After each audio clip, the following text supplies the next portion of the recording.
Here we are for the lucky last, back at Kempton Park. It's a mile, 3 furlong, handicap class 6. We're looking at number 11, and that is Optic. No luck for this one over a shorter trip at Wolverhampton last time out, but always he seems to be ridden for luck, really, and therefore these things do happen in his races. Could easily be thereabouts with a clear passage, but you'd have to be brave, I think, to support him for the victory today. David Simcock teaming up with Hayley Turner. Right, if we can drop back to the all-green blanket. We're not sure of that one at the moment, so we're going to drop back to number 8, if we may, and I know which one that is.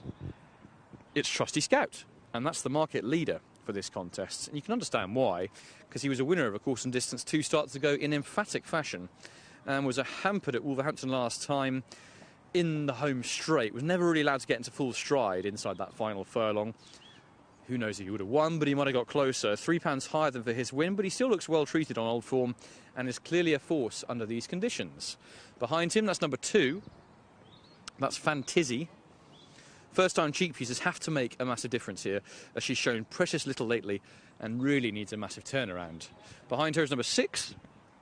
That's Stintino Sunset. Never got involved at Lingfield last time, but before that had been a decisive winner at Chelmsford over a bit shorter. Should stay this trip and is a lurker off her current mark as she looks progressive. Behind her, that is John O'Shea's runner, Fiddler's Green. First-time cheek pieces, another one wearing those tonight, as this lightly raced 5-year-old seeks his first win. Worth a try with this far, and with the combination of the new headgear and Billy Loughnane in the saddle, he wouldn't have to find too much to get involved. And behind him is number 11, who we've already discussed, just waiting on a few to come in. So that means, I think, we can get to number 4, if we may.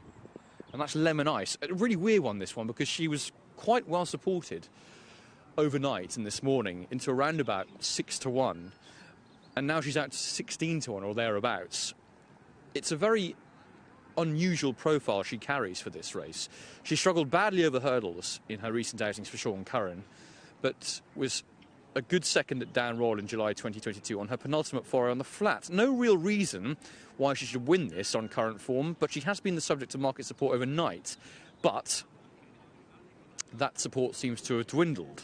A tongue tie is added to the blinkers. It's going to be interesting to see how she gets on. If we can get to number 7, that's in the red blanket or red rug just in front of the horse who's come down the chute, and that is Distinction, who won easily at Wolverhampton 2 starts ago, but was possibly a touch keen at the track last time, could only manage 4th. He doesn't really win very often, so likely he'll need to find a touch more now switch to the poly track. Behind him, that is number 3, Latest Edition. First-time cheek pieces again for this daughter of Ribchester, I should say, who seeks her first victory.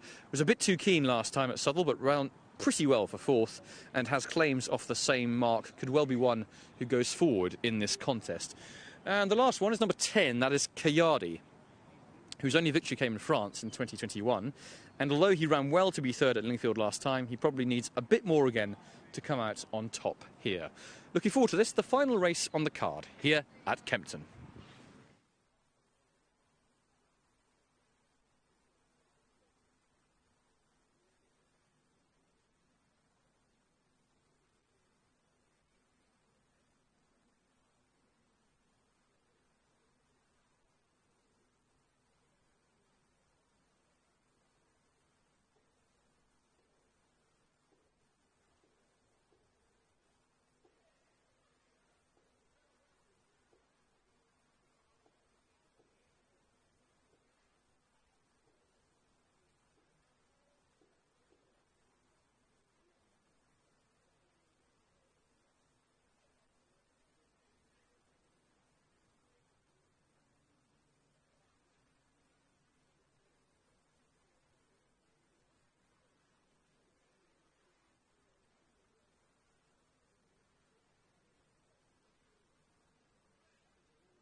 Optic still out the back, Kayardi and Lemon Ice as well. The Bay Warrior went in quite quickly into stall 1. So 3 to go. Fantizzi and Lemon Ice. Lemon Ice, the last one. Oh, with Fiddler's Green. And a good thank you and good evening to you as well, guys. Blindfolds taken off here, and they're off. They have 1 mile and 3 furlongs ahead of them. Just being encouraged along in the early part of the race. Kayardi in the blue jacket. John Egan wants him to go forward, and he picks up and gets the hint. And as they pass the judge with the circuit to go, Fiddler's Green is on the outside then of Lemon Ice. Distinction right behind them. Wider out Kayardi of latest edition in the beige colours. Next to the rail is the Bay Warrior in the colour change, blue with the yellow stars as they move away from us. And then behind the middle of the field as they head down to the mile start is Optic, who races at the back of the pack, together there with Fantizzi, who brings up the rear. The one that's just in front of them is Stintino Sunset. And the favourite, Trusty Scout, is 4th last at the moment, just beginning to make some progress. The pace just seems to have just dropped a touch and picked up again because Kayardi has found his way to the front. A bit stop-start. Latest edition is on the outside and is disputing the running now. Right behind them is Fiddler's Green in the red jacket. Together with on the rail there, Lemon Ice and Liam Canary.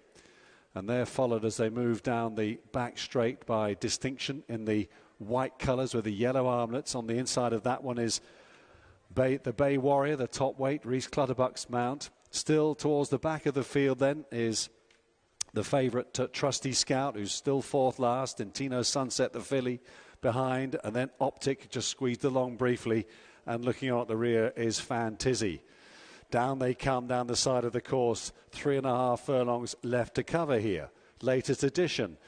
Now just beginning to show ahead of Kayardi as they turn into the home straight. Shaken up Kayardi on the inside to try and go with this leader, Latest Edition. She's going well. Can she get off the mark at the 8th attempt in her career? Fiddler's Green is in 3rd place. And then Distinction, the white face of Trusty Scout, is manoeuvring his way through into contention with the Bay Warrior. And all of a sudden it's all change up front because there goes Trusty Scout under a patient Lewis Edmonds, and he strikes the front. Stintino Sunset keeping on well over on the far side with the Bay Warrior in attendance as well. But as they race up towards the line here, it's going to be really tight. Trusty Scout joined and passed on the line by the Bay Warrior. From Trusty Scout, Stintino Sunset and Optic tight for 3rd and 4th.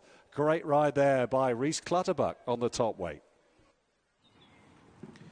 The Bay Warrior clobbers the favourites, Trusty Scout, in the very final throes of our final race here at Kempton Park, and has stuck on stoutly on that far side to see off the horse who had first run on him, but it wasn't quite good enough to get that victory. Instead, it went the way of the Bay Warrior at 17-2 for Reese Clutterbuck and Mark Usher. Back in 3rd, that was Stintino Sunset, who made her challenge on the far side as well for Dylan Hogan and Julia Fielden. But the race ratcheted up a few notches coming into the home straight. Just your eyes caught to Trusty Scout, really, with the big white face. Lewis Edmonds being quite patient and trying to manoeuvre his way through rivals, as was the Bay Warrior, though, whose best form really has come at Chelmsford in the past, but he's shown that he's not just a one-trick pony and has battled on hard on that far side. At this point, you think Trusty Scout is probably home and hose for all money, but it wasn't quite to be. As the top weight, the Bay Warrior had other ideas to see them off. Masterclass back in 4th. Or I should say Optic, not Masterclass, he ran earlier. Optic in the same colours, ran on very strongly in the closing stages to finish in that 4th position. But the Bay Warrior wins our last race. That's it from me, and I'll leave you in the capable hands of both Anthony and Rachel.